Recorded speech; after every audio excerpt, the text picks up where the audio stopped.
नमस्कार, आशाच्या रेसिपीमध्ये तुम्हा सगळ्यांचं खूप खूप मनापासून स्वागत। तर आज मी तुम्हाला दाखवणार आहे पनीर मसाला। आपण त्याच्यासाठी साहित्य काय काय घेतलंय ते सर्वप्रथम बघून घेऊया। इथे हे 2 मोठ्या आकाराचे कांदे बारीक चिरून घेतलेले आहेत।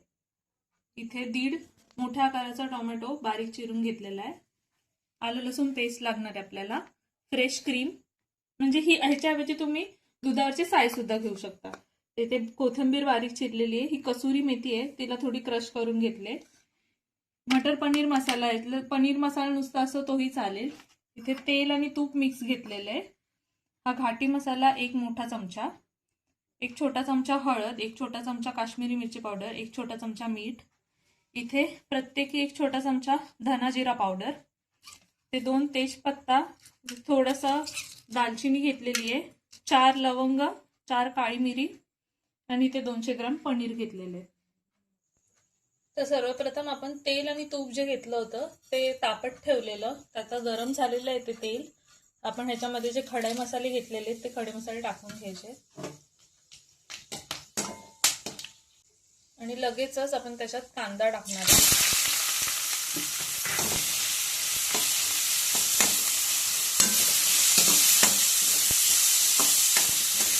आता हे मध्यम आचेवरती आपल्याला कांदा थोडासा मऊसूत होईपर्यंत फ्राय करून घ्यायचा आहे। आणि एवढी काळजी घ्यायची इथे आपण की कांदा हा एकदम बारीक चिरलेला असला पाहिजे। जर तसं शक्य नसेल तर तुम्ही कांद्याची पेस्ट सुद्धा घेऊ शकता। आपण थोडा वेळ वाट बघूया, एक अर्धा मिनिटापर्यंत आपण ह्याला थोडं परतू देऊया। आता कांदा थोडासा फ्राय झालेला आहे, तर त्याच्यामध्ये आपण आलं लसूण पेस्ट टाकून घ्यायचे। आलं लसूण पेस्ट ही आपल्याला 1 छोटा चमचाभर टाकायची आहे। आता ही सुद्धा याचा कच्चापणा जाईपर्यंत आपण फ्राय करूया। आता कांदा मऊ फ्राय झालेला आहे, तर त्याच्यामध्ये आता टोमॅटो टाकून घ्यायचा। टोमॅटो आता आपल्याला पूर्ण विरघळू द्यायचे। तर आता हा टोमॅटो जो आहे तो विरघळलेला आहे आणि आता आपण त्याच्यामध्ये मसाले टाकून घेऊया। जेवढे पण मसाले आपण घेतले होते ते सगळे मसाले आता टाकायचे आहेत। आता इथे मी हा जो घाटी मसाला घेतलाय त्याच्याऐवजी तुम्ही लाल तिखट सुद्धा घेऊ शकता।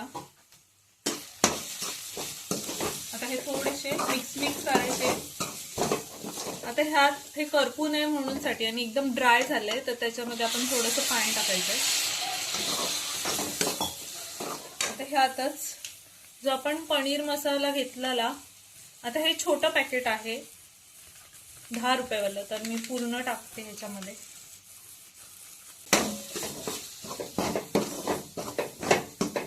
थोडंसं आणखी पाणी टाकून देऊया।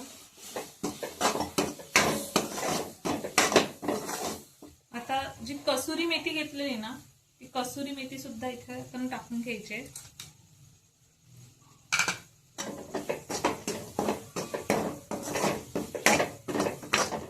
आता ही ग्रेव्ही आपल्याला बनवायची आहे, तर त्यानुसार आपण ह्याच्यात पाणी ऍड करून घेऊया। आणि आपण जे पनीर आहे ना, ते पनीर मी इथे फ्राय करून नाही घेतलेले, तुम्हाला पाहिजे तर तुम्ही फ्राय करून सुद्धा घेऊ शकता। पण जर आपण फ्राय करून पनीर घेतो ना, तर त्याच्यापेक्षा आपण जर कच्चं पनीर टाकतो तर ते चांगलं सॉफ्ट लागतं हॉटेलसारखं। आता आपण ह्यामध्ये आणखी थोडं पाणी घेऊ। मला एकदम ड्राय बनवायची आहे, थोडीशी थिक ठेवायची आहे, त्यानुसारच मी शिजण्यापुरतं पाणी इथे वापरते। आणि एकदम लो फ्लेम वरती 2 मिनिटांसाठी आपण हे चांगलं शिजवून घेऊ। आता हे बघा, ही ग्रेव्ही जी आपण चांगली झालेली आहे ग्रेव्ही, तर आता आपण ह्याच्यामध्ये पनीर टाकून घ्यायचंय।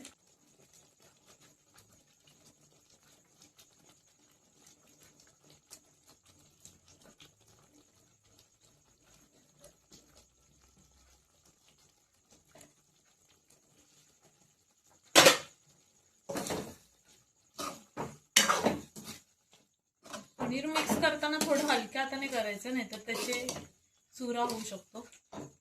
आता हे पनीर टाकल्याच्या नंतर थोडंसं पाणी आपण ह्याच्यामध्ये ऍड करूया, म्हणजे पनीर शिजण्यापुरतं। म्हणजे आता पनीर आपल्याला हे शिजवायला 5 मिनिटं लागणार, तर आपण गॅस कमीच ठेवायचा आहे आणि ह्याच्यावरती झाकण ठेवायचं.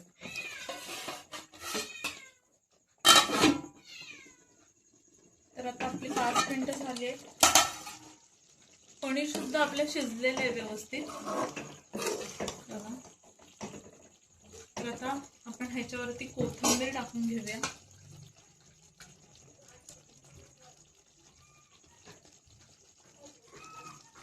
आणि आता गॅस बंद करून घ्यायचा आणि जी फ्रेश क्रीम आहे ना ती टाकायची वरून अशी.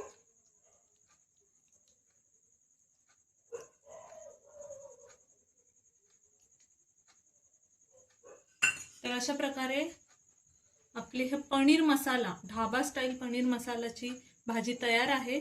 तर तुम्ही सुद्धा ही भाजी तुमच्या घरी नक्की ट्राय करून बघा आणि कशी झाली ते आम्हाला कमेंट बॉक्समध्ये कळवायला विसरू नका. व्हिडिओ आवडला असेल तर व्हिडिओला लाईक करा, शेअर करा, आमच्या चॅनलला सबस्क्राईब करा.